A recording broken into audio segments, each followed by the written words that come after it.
Vascão da Gama que joga amanhã contra o Volta Redonda. Fala, Breno Monsef. Vamos lá, o Vasco desembarca agora à tarde em Vitória, no Espírito Santo. Amanhã em Cariacica, cidade vizinha, é uma região metropolitana só. Amanhã no Kleber Andrade, o Vasco pegando a equipe do Volta Redonda. O único desfalque é Paulo Henrique, suspenso. Acaba sendo poupado pensando no jogo de terça-feira pela Copa do Brasil, né? E aí outros nomes podem ser poupados também, começando no banco de reservas, por exemplo, Payet e Verratti. A gente tem acompanhado isso ao longo da semana e a tendência é essa, que o Ramon Dias e o Emiliano utilizem os principais jogadores, mas nem que seja começando no banco de reservas e eles entrando ao longo do jogo. Isso porque o Vasco é o quarto colocado, 16 pontos ganhos, tá 4 jogos sem perder, 2 vitórias e 2 empates.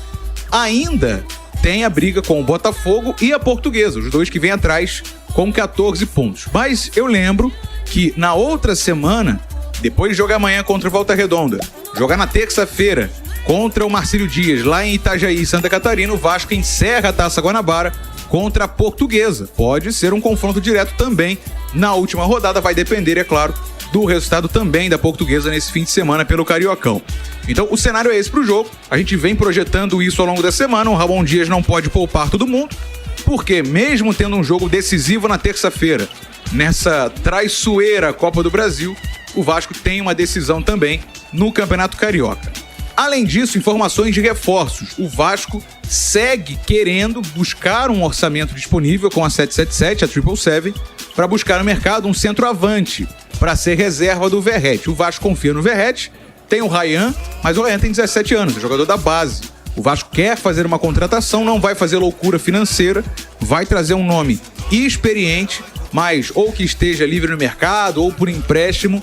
O Vasco, que até aqui nessa janela já investiu quase 100 milhões de reais em contratações, né?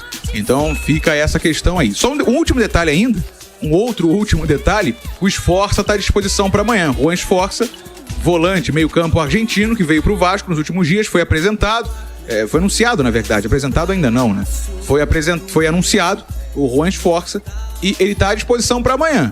Pode ser que já faça a estreia dele com a camisa Cruz Maltina amanhã, 5h30 da tarde, Vasco e Volta Redonda, meu parceiro Bruno Azevedo. Valeu, Breno Monsef, jogo importante pro Vasco, né, cara? Porque junto com o Botafogo ele tá nessa briga pra conseguir uma vaga na semifinal, né, Gabriel? Não existe margem pra tropeço, né? Se o Vasco empata, ele abre margem pro Botafogo encostar. E aí fica um alerta pra Vasco e Nova Iguaçu, que estão no G4. Botafogo pega o Audax, né?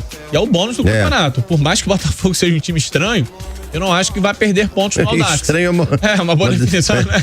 Então, assim, o Vasco ele precisa entrar com foco total nesse jogo, muita concentração. Volta Redonda não faz uma grande campanha, então tudo indica que o Vasco vai conseguir superar a equipe do Voltaço.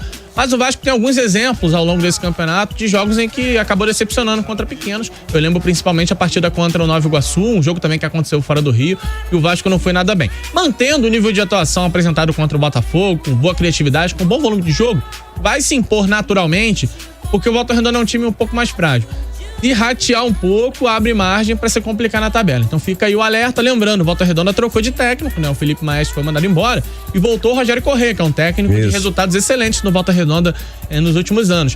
Então existe uma nova mobilização no Voltaço. De repente a gente vai observar um time um pouco mais organizado, um pouco mais fechado. O Rogério tem um estilo totalmente diferente do Felipe, não vai tentar propor jogo, não vai tentar ter posse de bola. Então fica aí um alerta, né? Até pro Vasco não se complicar na partida de amanhã. Qualquer tropeço pode levar o Vasco para uma zona perigosa mais uma vez. Agora o Vasco atrás de um cara experiente para ser um substituto eventual do Verratti, né? O Verratti é um bom jogador, eu gosto. É muito legal quando o jogador chega no meio do brasileiro e vai bem, porque ele já comprova que ele pode jogar em alto nível. Porque tem jogador que chega no início do ano, vai bem no Carioca e aí dá aquela ilusão, né? Então o Verratti foi bem, já se provou. Só que o Vasco precisa de outro jogador experiente. Tá muito claro, o Ryan não pode ser o reserva imediato. O Vasco precisa de um jogador ou do mesmo nível ou até superior ao Verratti, para eles disputarem a posição no dia a dia. Então é bom que aconteça esse movimento. Não tem nenhum desespero, acho que dá pro Vasco ir se virando com o Verratti por enquanto, mas até o brasileiro seria legal que um novo jogador chegasse. O Vaz Maluco está aqui, tem que jogar o time titular amanhã para encaminhar a classificação. Taça Rio não dá para aceitar.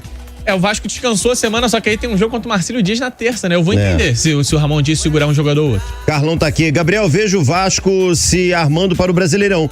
3 zagueiros, 2 alas, proteção na zaga, Ramon Dias indo muito bem. Na sua opinião, quais posições ainda precisa de reforço, somente para o time titular?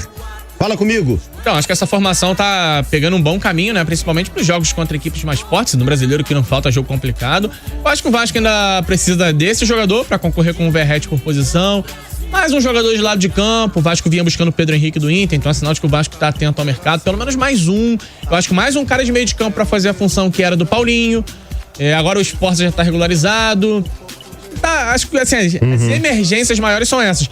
O que a gente já debateu aqui. Reserva pro Léo Jardim. Sim. Eu acho que não pode depender de um garoto com reserva imediato. Eu acho que são 3 a 4 jogadores pra esse elenco atingir um nível melhor.